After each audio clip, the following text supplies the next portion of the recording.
आप सभी को मेरा नमस्कार। तो दोस्तों, आज मैं आपके लिए इस वीडियो में गणेश जी भगवान और बुढ़िया माई की बहुत ही सुंदर कहानी लेकर आई हूँ।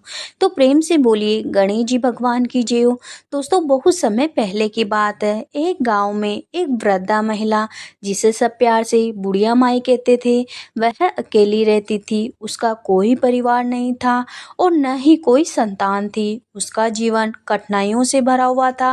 वह दिन भर मेहनत मजदूरी करती, लकड़ियां बीनती और गांव में बेचकर अपना गुजारा करती। बुढ़िया माई बहुत भक्तिपरायण थी। उसका एक ही सहारा था गणेश जी भगवान। वह सुबह रोज उठकर नहा धोकर गणेश जी महाराज के सामने दीपक जलाती, थोड़ा सा गुड़ और चने का प्रसाद भी चढ़ाती। उसके पास बहुत कुछ नहीं था, पर उसके मन में नम्रता, श्रद्धा और संतोष था। गणेश जी भगवान अपनी भक्त बुढ़िया माई की भक्ति से अत्यंत प्रसन्न थे।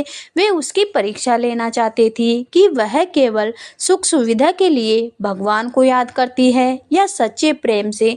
एक दिन गणेश जी महाराज एक सुंदर तेजस्वी बालक का रूप धरकर बुढ़िया माई के घर पहुंचे और बोले, बुढ़िया माई, मैं बहुत भूखा हूँ, मुझे कुछ खाने को दे दो। बुढ़िया माई ने मुस्कुराकर कहा, बेटा, मेरे पास तो बस ये सूखे चने और थोड़ा सा गुड़ है, पर तू प्रसाद समझकर खा ले। बालक ने प्रेम पूर्वक चना गुड़ खाया और बहुत खुश हुआ। फिर उसने बुढ़िया माई से पूछा, माई, तू भगवान से कुछ क्यों नहीं मांगती? तू तो बड़ी भोली है। बुढ़िया माई ने हंसकर जवाब दिया, बेटा, भगवान से क्या मांगू, जो मिला है वही बहुत है। अगर कुछ मांगू तो बस उनका साथ और उनका नाम चाहिए। बालक ने प्रसन्न होकर कहा, बुढ़िया माई, मैं कोई साधारण बालक नहीं, मैं तो गणेश जी हूँ। आज तेरी भक्ति से बहुत प्रसन्न हूँ, मांग जो चाहे मांग लो। बुढ़िया माई चौंकी, पर डर के बजाय उसके चेहरे पर स्नेह और आभार था।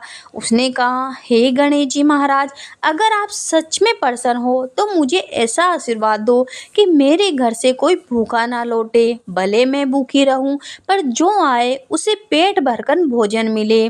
गणेश जी भगवान भाव विभोर हो गए। उन्होंने आशीर्वाद दिया, तथास्तु, आज से तेरे घर की मिट्टी की हांडी कभी खाली नहीं रहेगी। इसमें जितना चाहे निकालो, भोजन कभी खत्म नहीं होगा।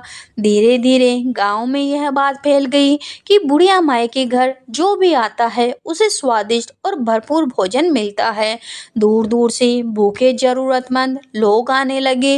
बुढ़िया माई सबको प्रेम से खाना खिलाती और अंत में गणेश जी महाराज का खूब धन्यवाद करती। राजा तक यह समाचार पहुंचा। जब राजा ने जांच करी तो पाया कि बुढ़िया माई के पास वास्तव में कोई हांडी है जो कभी नहीं खाली होती। राजा ने बुढ़िया माई से पूछा, बुढ़िया माई, यह वरदान तुझे कैसे मिला? बुढ़िया माई ने विनम्रता से उत्तर दिया, महाराज, यह सब गणेश जी महाराज की कृपा है। उन्होंने मेरी सच्ची भक्ति पर यह उपकार किया है। मैं तो बस उनका नाम लेती हूँ और सेवा करती हूँ। सच्ची भक्ति में न दिखावा होना चाहिए और न ही विशेष ज्ञान, बस भोलापन और श्रद्धा होनी चाहिए। गणेश जी भगवान केवल धर्मियों या पंडितों की ही नहीं, बल्कि सच्चे भक्त की भी सुनते हैं, चाहे वह गरीब हो या अकेला, ये ऐसा ही क्यों नहीं हो। जब हम स्वार्थ को छोड़कर दूसरों के लिए सोचते हैं तो भगवान की कृपा स्वतः ही प्राप्त होती है। बुढ़िया माई जैसी सरलता और सेवा भावना को भगवान भी नमन करते हैं।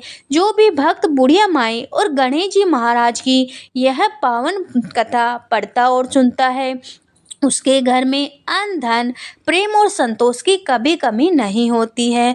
तो प्रेम से बोलिए गणेश जी भगवान की जय हो।